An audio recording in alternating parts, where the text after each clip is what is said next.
सुबह का समय था। गांव के ज्यादातर लोग अपने अपने काम में लग चुके थे। राम प्रसाद भी रोज की तरह आंगन में बैठे हल्की रस्सी ठीक कर रहे थे।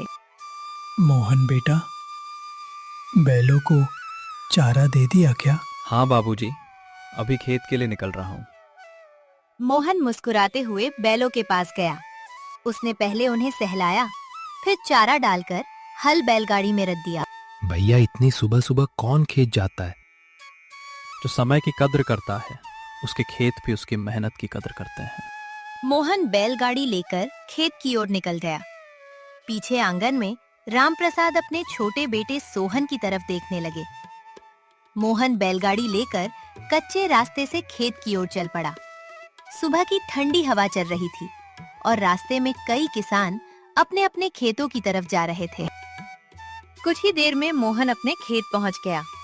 उसने बैलों को हल में जोता और धीरे धीरे जुताई शुरू कर दी। सूरज अब थोड़ा ऊपर आ चुका था। माथे पर पसीने की बूंदें थी, लेकिन मोहन बिना रुके काम करता रहा। उधर घर पर सोहन अभी भी चारपाई पर बैठा था। उसकी माँ चूल्हे पर रोटियां सेक रही थी। सोहन बेटा, तेरे भैया कब से खेत में है? तू भी थोड़ा हाथ बटा दे। अभी जाता हूँ माँ, पहले नाश्ता तो कर लेने दो। दोपहर तक सूरज तेज हो चुका था। खेत का काम खत्म करके मोहन घर लौट आया। घर पहुंचते ही उसने सबसे पहले बैलों के सामने चारा रखा। फिर कुएं पर जाकर हाथ और चेहरा धोने लगा। मोहन बेटा, खाना तैयार है, जल्दी आजा, रोटियां ठंडी हो जाएंगी। बस माँ, अभी आया। उसी समय सोहन भी बाहर आ गया। वो अभी अभी नींद से उठा था।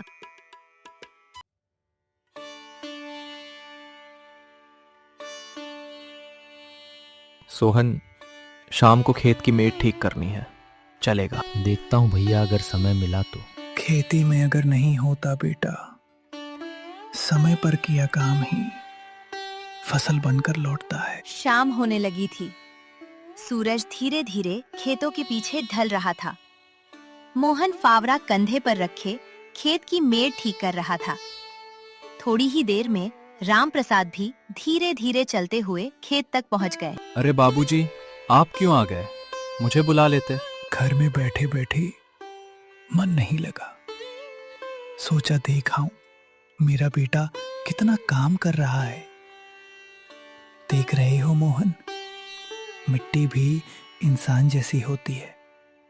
जितना प्यार और मेहनत दोगे, उतना ही लौटा कर देंगी। आपकी यही बातें तो मुझे हर दिन काम करने की ताकत देती है। दोनों कुछ देर बिना कुछ बोले खेत की ओर देखते रहे।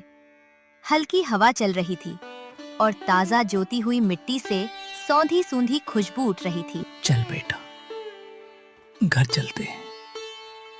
तेरी माँ इंतजार कर रही होगी। दोनों साथ साथ घर की ओर चल पड़ते हैं। धीरे धीरे रात उतर आई। आंगन में लालटेन की हल्की रोशनी फैल गई।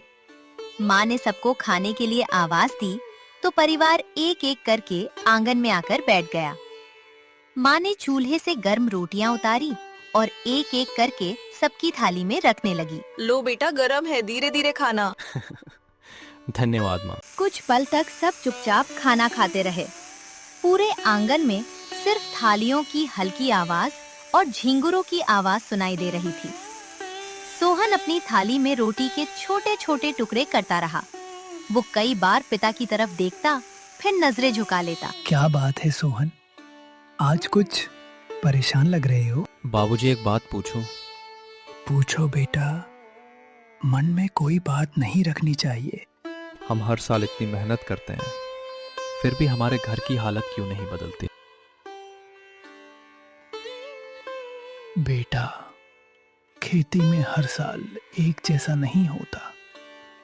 कभी फसल अच्छी होती है, कभी कम।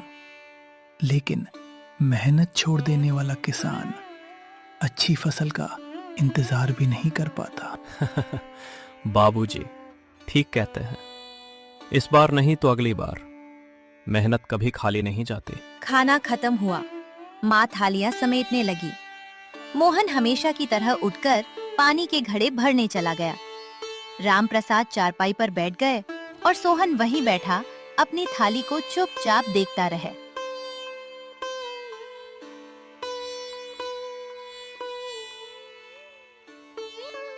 अगली सुबह रोज की तरह सूरज की पहली किरण आंगन में आ पहुंची। मोहन उठकर सबसे पहले पशुओं को चारा डालने लगा। उधर माँ रसोई में चाय बना रही थी। राम प्रसाद भी उठे, लेकिन आज उनके कदम पहले से कुछ धीमे थे। बाबूजी, तबीयत ठीक है ना? हाँ बेटा, बस उम्र का असर है, थोड़ी देर में ठीक हो जाएगा।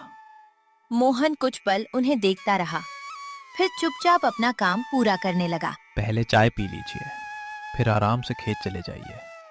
ठीक है, आज थोड़ा धीरे धीरे काम करेंगे। आंगन में रोज की तरह सुबह की हलचल थी, लेकिन आज राम प्रसाद के चेहरे की थकान मोहन की नजर से छिप नहीं पाई।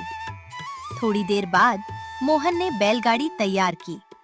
बैलों को जोतकर उसने हल और खेती का सामान गाड़ी में रख दिया। राम प्रसाद भी धीरे धीरे चलकर बैलगाड़ी के पास आ गए। बाबूजी, अगर ज्यादा थकान हो रही है तो आज घर पर ही आराम कर लीजिए। घर बैठकर मन और ज्यादा बेचैन होगा। मैं काम नहीं करूंगा, बस खेत देखकर वापस आ जाऊंगा। दोनों बैलगाड़ी से खेत की ओर चल पड़े। रास्ते भर गांव के लोग अपने अपने काम में लगे हुए थे। कुछ देर बाद दोनों खेत पहुंच गए। मोहन बैलों को हल में जोतने लगा, जबकि राम प्रसाद मेड़ के किनारे खड़ी होकर पूरे खेत को ध्यान से देखने लगे। मिट्टी में नमी ठीक है, अगर मौसम ने साथ दिया तो इस बार फसल अच्छी होगी। राम प्रसाद कुछ देर वहीं खड़े होकर मोहन को काम करते देखते रहे। उनके चेहरे पर थकान थी, लेकिन बेटे की मेहनत देखकर हल्की मुस्कान भी थी। मोहन धीरे धीरे पूरे मन से खेत की जुताई करता रहा। बैलों की चाल के साथ हल मिट्टी को पलटता जा रहा था। राम प्रसाद खेत की मेड़ पर खड़े होकर कभी मिट्टी को देखते तो कभी अपने बेटे की मेहनत को। कुछ देर बाद उन्होंने धीरे धीरे मेड़ पर बैठकर अपनी लाठी एक तरफ रख दी। बाबूजी, ज्यादा थक गए क्या? नहीं बेटा, बस थोड़ी देर बैठकर तुम्हें काम करते देख रहा हूँ। तुम्हारे हाथों में अब पहले से ज्यादा भरोसा दिखाई देता है। खेती की समझ भी आ गई है। जो कुछ सीखा है आपसे से सीखा है बाबूजी। मोहन फिर से अपने काम में लग गया। राम प्रसाद मेड़ पर बैठे बैठे दूर तक फैले खेतों को देखते रहे। हल्की हवा चल रही थी और सुबह की धूप अब तेज होने लगी थी। कुछ देर बाद राम प्रसाद ने उठने की कोशिश की, लेकिन इस बार उनके कदम पहले जितने मजबूत नहीं लगे। राम प्रसाद को लड़खड़ाते देख मोहन ने तुरंत हल रोक दिया और उनके पास आ गया। बाबूजी, क्या हुआ? तबीयत तो ठीक है? कुछ नहीं बेटा, बस थोड़ा चक्कर सा आ गया था। अब ठीक हूँ। अब घर चलते हैं। आज के लिए इतना काम काफी है। मोहन ने बैलों को हल से अलग किया और दोनों धीरे धीरे घर की ओर चल पड़े। थोड़ी देर बाद बैलगाड़ी घर के आंगन में आकर रुकी। मोहन ने आगे बढ़कर राम प्रसाद का हाथ पकड़ा और उन्हें धीरे धीरे चारपाई तक ले आया। राम प्रसाद चुपचाप चारपाई पर बैठ गए। मोहन उनके पास ही खड़ा रहा। मैं ठीक हूँ बेटा, बेकार में तुम दोनों परेशान हो रहे हो। उसी समय सोहन बाहर से घर लौटा। आंगन में सबको एक साथ देखकर वो रुक गया। बाबूजी, आप इस समय घर पर खेत में? इनकी तबीयत थोड़ी बिगड़ गई थी, इसलिए मोहन इन्हें वापस ले आया। अब कैसा लग रहा है बाबूजी? अब पहले से ठीक हूँ, बस थोड़ा आराम कर। आंगन में कुछ पल के लिए फिर से सन्नाटा छा गया। चारों अपने अपने ख्यालों में खोए बैठे थे। शाम को राम प्रसाद ने मोहन और सोहन दोनों को अपने पास बुलाया। अब मेरी तबीयत पहले जैसी नहीं रही। खेत की जिम्मेदारी तुम दोनों को मिलकर संभालनी होगी। आप चिंता मत कीजिए बाबूजी, हम दोनों मिलकर सब संभाल लेंगे। जी बाबूजी, हम कोशिश करेंगे। राम प्रसाद ने दोनों बेटों की ओर देखा और हल्की मुस्कान के साथ सिर हिला दिया। समय बीतता गया। राम प्रसाद की तबीयत लगातार बिगड़ती गई। एक दिन उन्होंने हमेशा के लिए आंखें बंद कर ली। पूरे गांव ने नम आंखों से उन्हें अंतिम विदाई दी। 13वीं के बाद घर में पहली बार खेती और जमीन की जिम्मेदारी की बात होने लगी। भैया, अब जमीन का बंटवारा कर लेना चाहिए। बाद में किसी बात को लेकर परेशानी नहीं होगी। सोहन बाबूजी हमेशा कहते थे कि हम दोनों भाई मिलकर खेती करेंगे। अभी उनके जाने को ज्यादा समय भी नहीं हुआ है। मुझे नहीं लगता कि इतनी जल्दी बंटवारे की बात करनी चाहिए।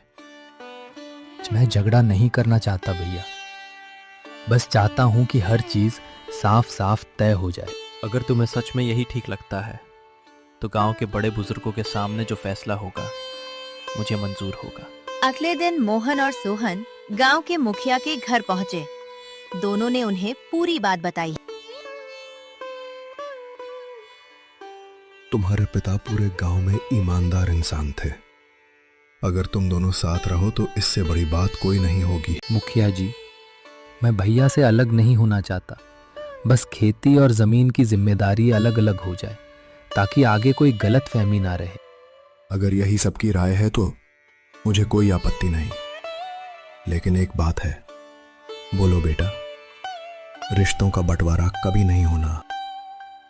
कल सुबह लेखपाल आएगा और दोनों की मौजूदगी में बराबरी से जमीन बांट दी जाएगी। दोनों भाई मुखिया को प्रणाम करके घर लौट आए। समय बीत गया। गांव के बड़ों की मौजूदगी में दोनों भाइयों के बीच जमीन का बराबर बंटवारा हो गया। मोहन ने बिना किसी बहस के अपना हिस्सा स्वीकार कर लिया। अगले ही दिन से मोहन पूरे मन से अपने खेत में जुट गया। सूरज निकलने से पहले वो खेत पहुंच जाता और शाम तक मेहनत करता रहता। लेकिन सोहन का मन खेती में बिल्कुल नहीं लगता था।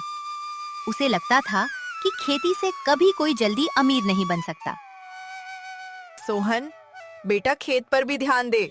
मेहनत किए बिना फसल नहीं होगी। माँ, दिन रात खेत में मेहनत करके भी लोग गरीब ही रहते हैं। मैं कोई ऐसा रास्ता ढूंढूंगा जिससे जल्दी पैसा कमाऊं। उधर मोहन अपनी मेहनत में लगा रहा और इधर सोहन बिना मेहनत किए अमीर बनने के सपने देखने लगा। कुछ महीने बीत गए। मोहन की मेहनत रंग लाने लगी। उसके खेत में गेहूं की सुनहरी बालियां लहलहाने लगी। उधर सोहन ने बिना मेहनत किए जल्दी अमीर बनने के कई सपने देखे, लेकिन उसे कहीं सफलता नहीं मिली। देखो बेटा, खेत मेहनत मांगता है, किस्मत नहीं। माँ, मुझे दिन रात खेत में पसीना बहाकर जीना नहीं है। मैं एक दिन बिना इतनी मेहनत किए अमीर बनकर दिखाऊंगा। माँ ने समझाया, लेकिन सोहन ने उनकी बात को गंभीरता से नहीं लिया। समय के साथ मोहन की मेहनत रंग लाई। अच्छी फसल बिकने पर उसे अच्छा मुनाफा हुआ। उसने उस पैसे से अपने खेत के लिए नए खेती के औजार भी खरीद लिए। उधर सोहन ने जल्दी अमीर बनने की चाह में अपनी जमीन बेच दी और एक नया कारोबार शुरू कर दिया। उसे पूरा विश्वास था कि अब उसकी किस्मत बदल जाएगी, लेकिन कुछ ही महीनों में उसका कारोबार घाटे में चला गया। मैंने सोचा था जल्दी अमीर बन जाऊंगा, लेकिन सब कुछ उल्टा हो गया। उस शाम सोहन चुपचाप घर लौट आया। उसके मन में बस एक ही बात चल रही थी, काश मैंने जमीन ना बेची होती। क्या हुआ बेटा, आज बहुत परेशान लग रहे हो। माँ, मेरा सारा कारोबार डूब गया। अब मेरे पास कुछ भी नहीं बचा। बेटा, जल्दी अमीर बनने की चाह में तुमने मेहनत का रास्ता छोड़ दिया। मेहनत से कमाया धन धीरे आता है, लेकिन टिकता है। अगली सुबह मोहन खेत जाने की तैयारी कर रहा था। तभी उसने आंगन में उदास बैठी सोहन को देखा। क्या बात है सोहन, कई दिनों से तुम बहुत परेशान हो। भैया, जल्दी अमीर बनने के चक्कर में मैंने सब कुछ खो दिया। अब समझ नहीं आ रहा क्या करूं। गलती हो गई तो क्या हुआ, मेहनत करने में कभी देर नहीं होती। अगर मन से काम करोगे तो फिर से खड़े हो जाओगे। मोहन की बातें सुनकर सोहन को अपनी गलती का एहसास हो गया। उसने तय कर लिया कि अब वो शॉर्टकट नहीं, मेहनत का रास्ता चुनेगा। भैया, माँ, मुझे माफ कर दीजिए। अब मैं जल्दी अमीर बनने का सपना नहीं देखूंगा।